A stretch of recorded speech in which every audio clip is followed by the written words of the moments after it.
we are on course in establishing the IEBC. This is extremely important in my view. And we are doing it in good time so that the electoral body can be in place for the election of 2027. And I would like to invite you to recollect that what is going on is a process that was negotiated under the NADCO framework. And after a protracted legal battle, the courts set aside that process to allow the IEBC to be constituted. But Kenyans being what they are, it becomes an Oliver Twist kind of situation. I've got it, but I still want more. So all I want to tell you is that we are on track. There'll be people still saying that we are not getting a fair deal or this should not happen. But rest assured, and some may even want to go to court again. And we need to know some of these could be genuine concerns, but equally, we must also appreciate that there are those who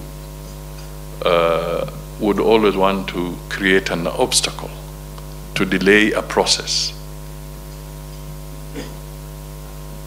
This process we can't afford to delay it again as Kenyans, and we would like your understanding on this so that when you see the debates in the media, when you see people talking about it, I think what is important is let us keep our eye on the ball, let us have the IEBC constituted, let the IEBC now start its preparatory work for the 2027 elections so that we are not caught on the wrong foot.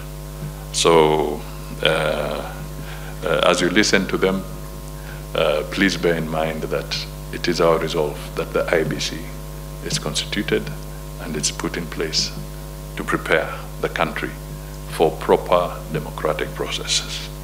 We in Kenya have always had our elections in the cycle that it's supposed to be, every 5 years,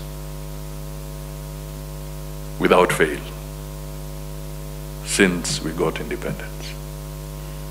And we have no reason to set ourselves up for failure in 2027.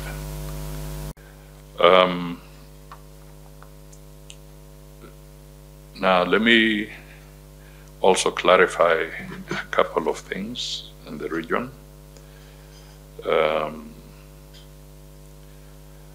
We have a new challenge in South Sudan. It has been there before, but it's a challenge that we now must also put a spotlight on. The situation remains as you know it. I think one of the vice president has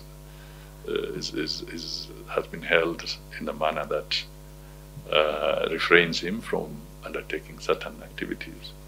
And we, as Kenya, sent a special envoy, the Right Honorable Raila Odinga. He was accepted there, but he was not allowed to see Riek Machar, to maybe hear a version from his end. We were destined as ministers of foreign affairs earlier to also go there to have a conversation as IGAD ministers, but the government of South Sudan at the 11th hour sent a message that they were not ready to receive the ministers, so that session was deferred for a later date. Clearly, there was also another delegation sent by the AU and all the courtesies were accorded. But just like with the Raila situation, that AU delegation, panel of the wise, was not allowed to see Riek Machar either. So that remains a gray area that may require a lot of diplomatic effort, even from behind the scenes, to have conversations with different interlocutors so that we can mitigate the situation in South Sudan. There have been initiatives that have been reported, where Qatar has also invited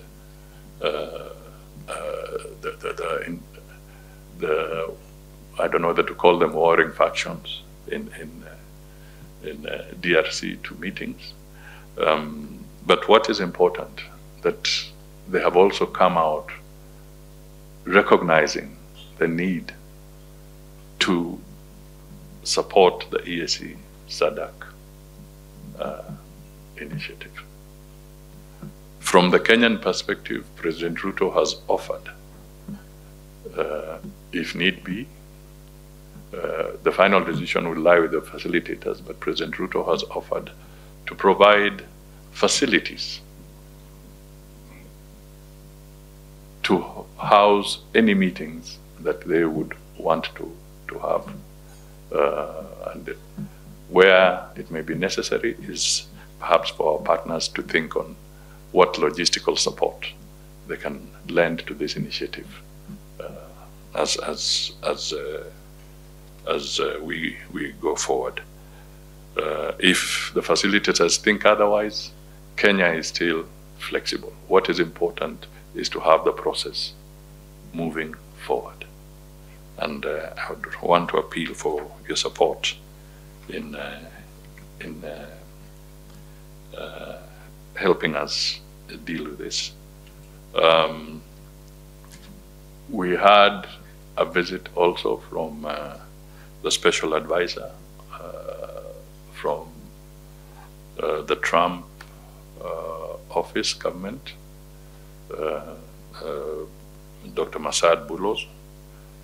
We talked about many things, bilateral, but on this regional aspect, I just want to state that they were in consonance as well, that it's important that we have one unified process that can help us to achieve peace and stability in the DRC. The president launched the Shirika plan formally at State House a few days. This is the whole package of trying to integrate refugees. It has become a flagship of the UNHCR program, and Kenya has been leading it. So he launched it. But some of the indications as he was launching this is that because of the heightened tension in South Sudan, we are beginning to see an inflow of about 20 or so new refugees trooping into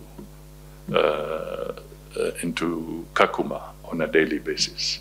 So that, if we don't stem it, could mean the numbers could swell again in that region. So there's every reason to look at it, and also bearing in mind that the pressures that are now evident globally, whether it is support through the WFP or UNHCR in different areas in terms of support to the refugees, with the geopolitics that is taking place, I think clear and decisive intervention will be necessary, because the resources may not be readily available to deal with some of the challenges there.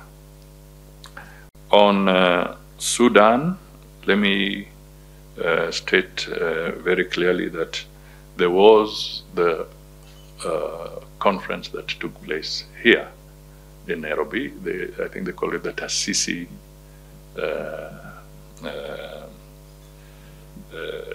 meeting, TCC or Chatham meeting.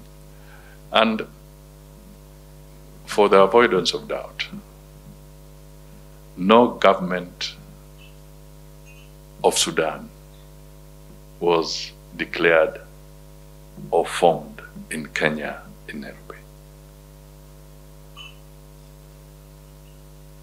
I want that to be understood very clearly, because there has been some misinformation that a parallel government of Sudan has been formed in Kenya.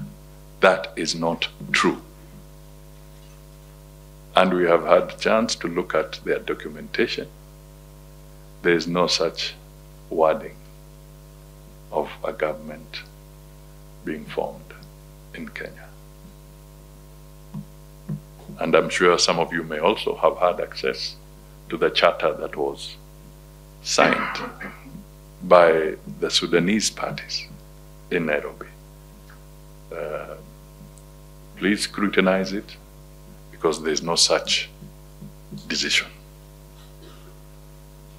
And it's important we clarify this.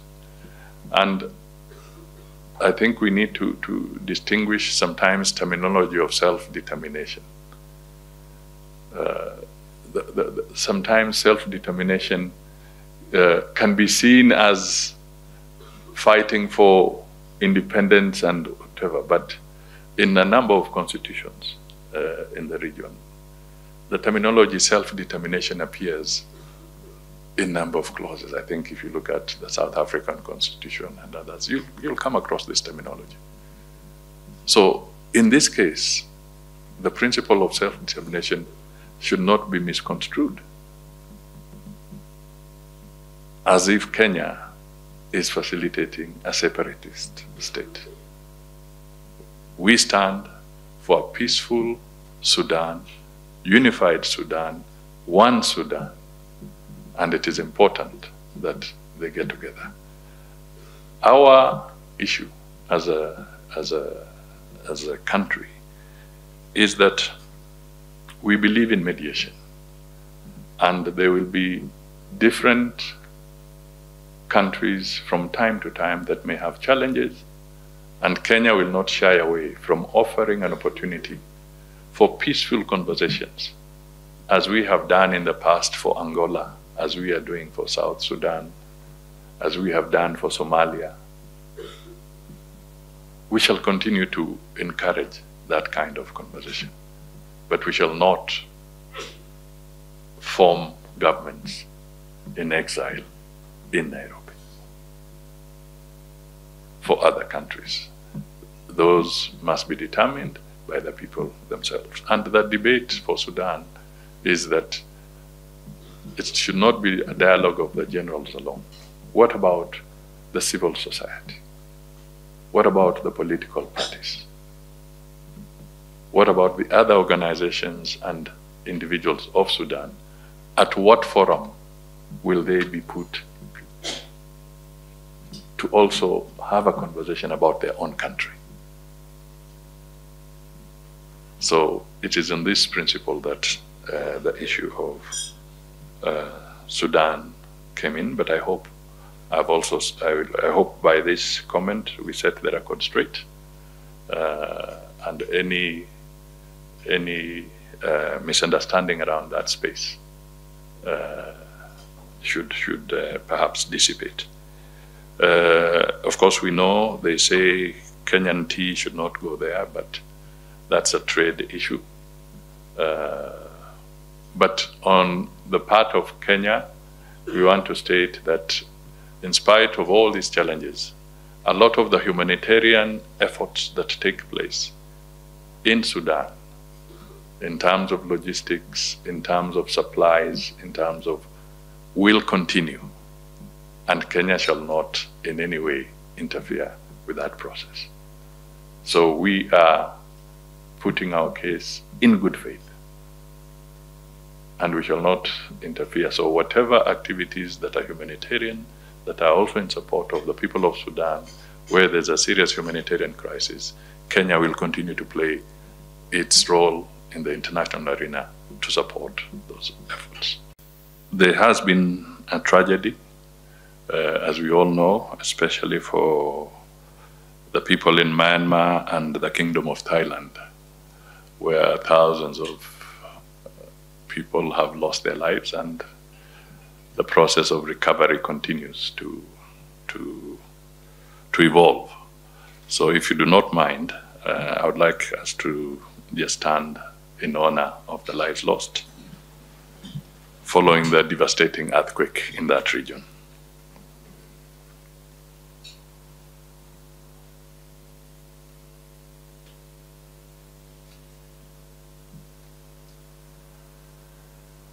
Thank you. Please be seated. So, Kenya.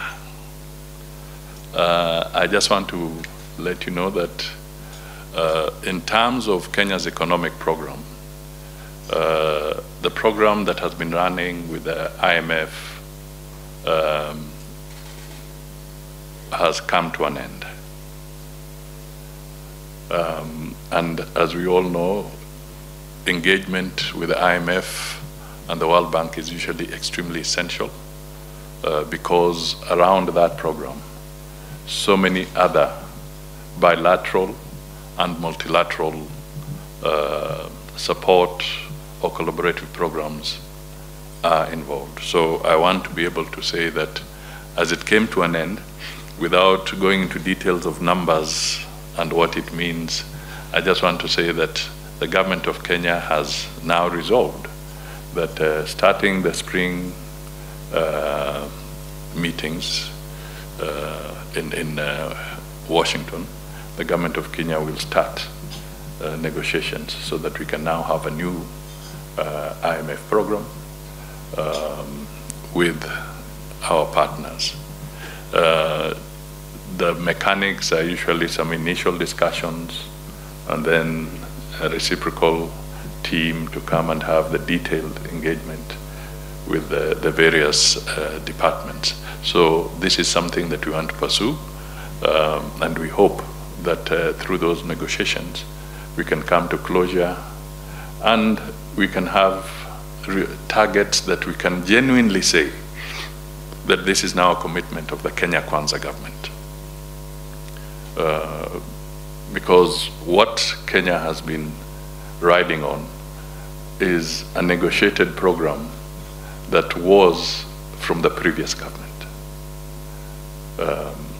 The merits and demerits of those, again, will be the subject of a debate on another day. But if I just give an example, it means that now if there are going to be targets set in that program, those are the ones that can be validly determined as Kenya Kwanza targets.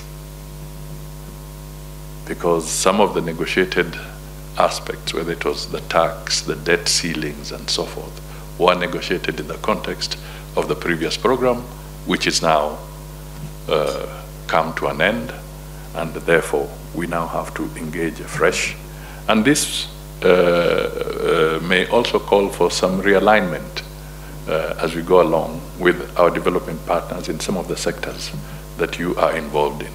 And I'm sure there's usually an opportunity, even within the framework of these negotiations, for consultations with the bilateral partners that are involved with various programs. So this may call for some realignment. We may have an opportunity during this period to look at projects where resources were earmarked, but maybe there was no drawdown, or we were unable there was no perhaps capacity to actually commit the resources and utilize them. Equally, maybe there were events where counterpart funding from the government of Kenya was not readily available, so certain programs may have stalled. So this will give us an opportunity to start looking at that properly. But I want to underscore that we all know that it is important to have a program so that we can move along together. We have completed the sessional paper, Kenya's foreign policy sessional paper. Remember, we started a journey. We had a policy evolve. That policy was approved by cabinet. It was then converted to a sessional paper, which was approved by cabinet. The sessional paper is in Parliament, and last week, after public participation, the processes, the relevant department for defense, security, and international affairs is now doing its final report, and then the sessional paper will now be formally on the floor of the House for the second reading, which is the debating portion. And we trust that there's been a lot of consultation. And this will be a moment for us to be able to say that Kenya's foreign policy, the fundamentals of it, are now available for everybody to understand, to know, and to know Kenya's position on various critical. We lost 2 of our personnel to the violence in Haiti. It's most unfortunate, but we are still committed, working within the framework of the UN resolutions to continue with this support. Of course, the term of the mission should end in September this year. But in between, there are some petitions that are within the UN framework, and I think the Secretary General of the UN made some comments to it. So we await some reactions so that we can collectively understand how the international community is looking at the Haiti agenda, and hopefully on how we can work together to be able to deal with it. We also urge that we continue our efforts to support Somalia collectively. I think it's very important. In the African proverbs, they always say that the most dangerous moment and tragic moment is when the pot of water breaks at the doorstep. Somalia has been walking a journey, and we should not allow a situation where the pot breaks at the doorstep. So the efforts that we've been putting in, let's put in, because we have seen some resurgence of the terrorist elements, and we all know of the incidents that took place not too long ago. So let's have collective support to be able to support as you are all aware, there's been the conversation that has merged the process. The EAC SADC process is now unified. This process has been briefed also to the AU. In the briefing in Addis, it was also done in the presence of the Secretary General of the United Nations at the Peace and Security Council in Addis. And indeed, even the Secretary General gave a statement to the Peace and Security Council. Subsequently, the position was also adopted by the Heads of State Summit in Addis. So the EAC SADC process has attained recognition both within the African Union. The report is also within the UN framework. And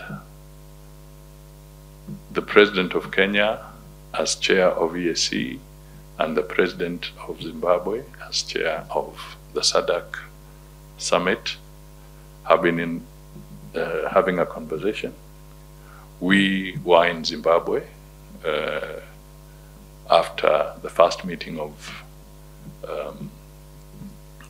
8th of February in Dar es Salaam, we were in Harare, and we made some recommendations. And recently, in a summit, virtual summit, President Obasanjo, President Uhuru Kenyatta, President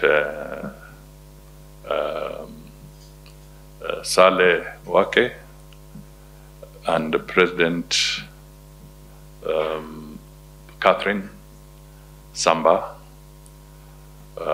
and indeed there was also President Muthalante from South Africa, who are nominated to be the 5 facilitators of this dialogue, the EAC SADC dialogue. We subsequently got communication that His Excellency from South Africa, Muthalante, was engaged elsewhere, and he may not be able to take up the assignment. And I think consultations with SADC and the EAC, but more within SADC, the message we are getting is that I think they'll be settling on President Masisi of Botswana, and then that will be complete.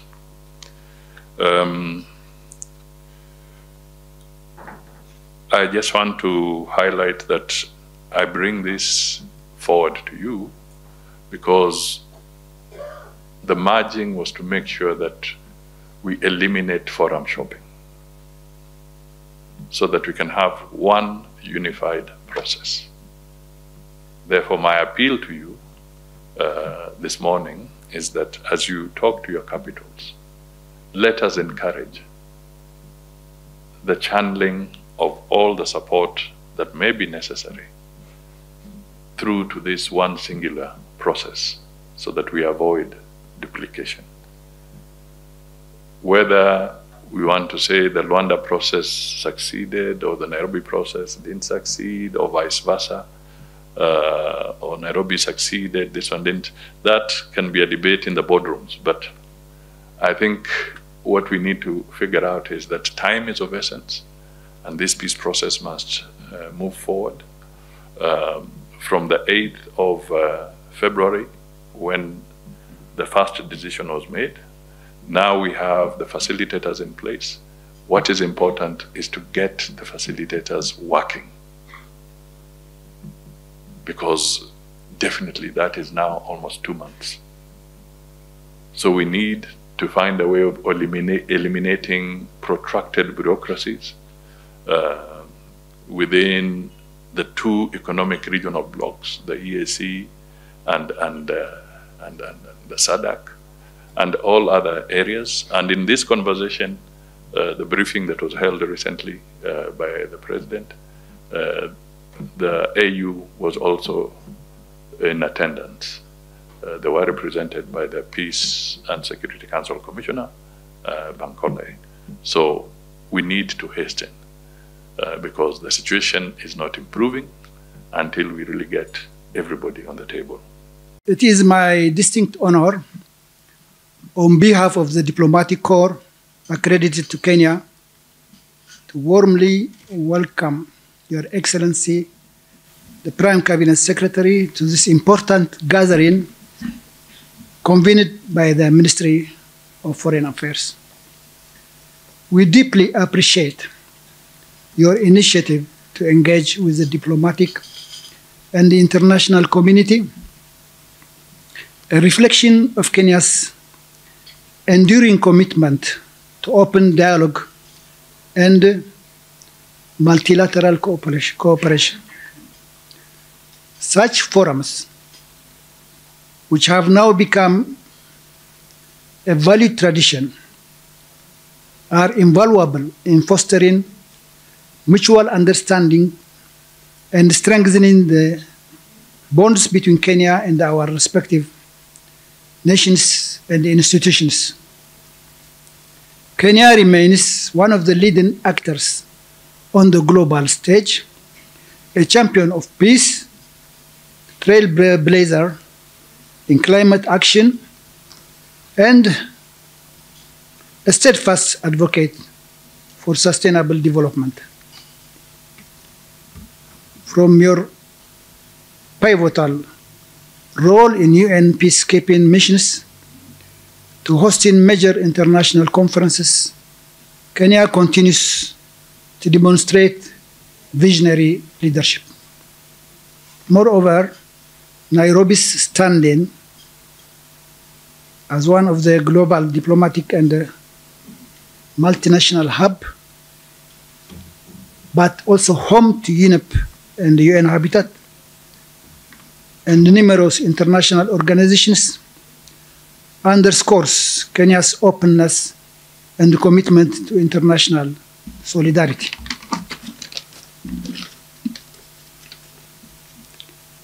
As diplomats, we are privileged to serve in a country that extends such warmth and cooperation in the international community. The government of Kenya has consistently facilitated our work, enabling effective collaboration on shared priorities from environmental sustainability, human settlements, and trade to security and humanitarian efforts. We particularly commend Kenya's progressive stance on regional stability, including its contributions to peace in the Horn of Africa and the Great Lakes region.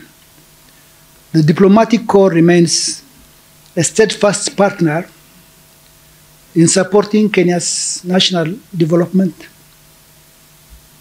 whether in advancing green energy, digital transformation, or youth empowerment. We stand aligned with Kenya's aspirations.